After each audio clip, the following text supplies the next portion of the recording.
BFM Business, la Minute Médicale. Fabien Guèze.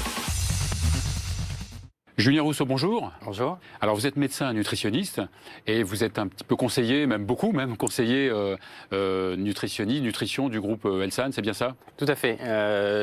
J'aide les cliniques à structurer l'organisation sur la nutrition pour prendre en charge l'obésité au niveau national, en fait, parce que les cliniques ont besoin de se structurer, d'aider notamment la chirurgie de l'obésité. Alors justement l'obésité, l'obésité c'est un véritable fléau en France. Effectivement, oui, il y a déjà 15% de la population française qui est obèse et 30% qui est en surpoids. Donc le poids est une problématique qu'on a besoin d'améliorer. Ce sont des chiffres qui augmentent avec le temps, non? L'obésité croît avec le temps? Alors ça a beaucoup cru, maintenant on commence à stabiliser un petit peu. Grâce aux nutritionnistes, c'est ça?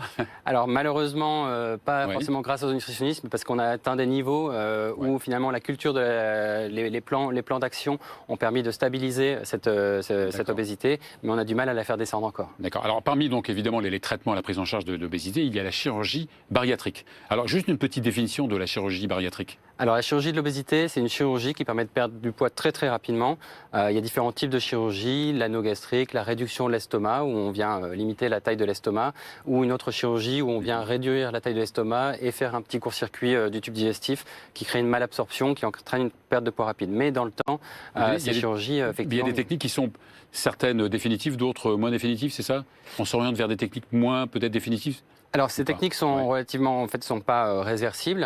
Les effets s'épuisent dans le temps, ce qui fait qu'on peut reprendre du poids. Et après, il y a d'autres techniques qui sont en train d'arriver, un petit peu plus innovantes, réversibles, qui sont en train d'être expérimentées, qui sont validées, et en train d'être testées, notamment dans différents centres à Marseille ou à Toulon, avec une réduction de l'estomac par voie endoscopique. C'est-à-dire qu'on n'ouvre pas le patient, et c'est par voie endoscopique que l'estomac vient être réduit. Alors ce qui est étonnant, c'est qu'on n'imagine pas que ces actions ne soient pas définitives.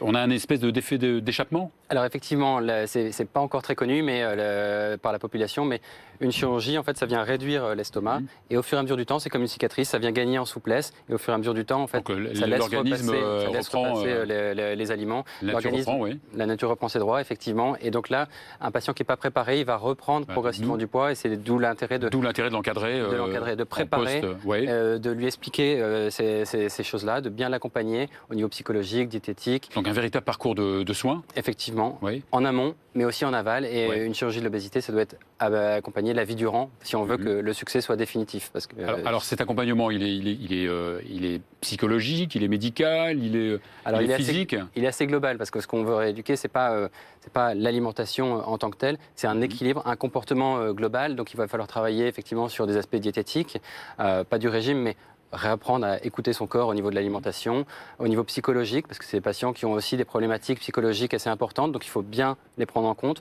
pour éviter que finalement ces problématiques psychologiques s'aggravent avec l'amaigrissement, et donc pouvoir les accompagner sur le plan diététique, psychologique et sur l'activité physique, reprendre une activité physique adaptée. On ne va pas leur faire courir des marathons, mais ne serait-ce que réapprendre à marcher, ça fait déjà beaucoup sur le long terme. D'accord, et ce parcours de soins, il est un petit peu spécifique de votre groupe de clinique? Effectivement, c'est un parcours de soins qui commence à être la norme. On sait qu'il faut faire un parcours de soins très complet si on veut des résultats pérennes. Et mon rôle et la volonté du groupe Elsan, effectivement, c'est de déployer cette organisation pour faire en sorte que dans toutes les cliniques Elsan, on puisse avoir cette organisation. Il y a des cliniques pilotes pour l'instant, non? Il y a des cliniques pilotes ou qui ont déjà démarré ou... On a de la chance d'avoir des cliniques assez motrices, effectivement, sur Toulon, et la clinique du Cap d'Or, et puis la clinique Saint-Michel. Mais on a beaucoup d'autres cliniques qui sont dans cette organisation, qui ont envie d'aller là-dedans. Et donc ça, que ce soit au nord, à Valenciennes ou à Brest, on a pas mal de cliniques qui sont investies dans cette dynamique. Parfait, on vous souhaite bonne chance. Merci beaucoup, Julien Rousseau.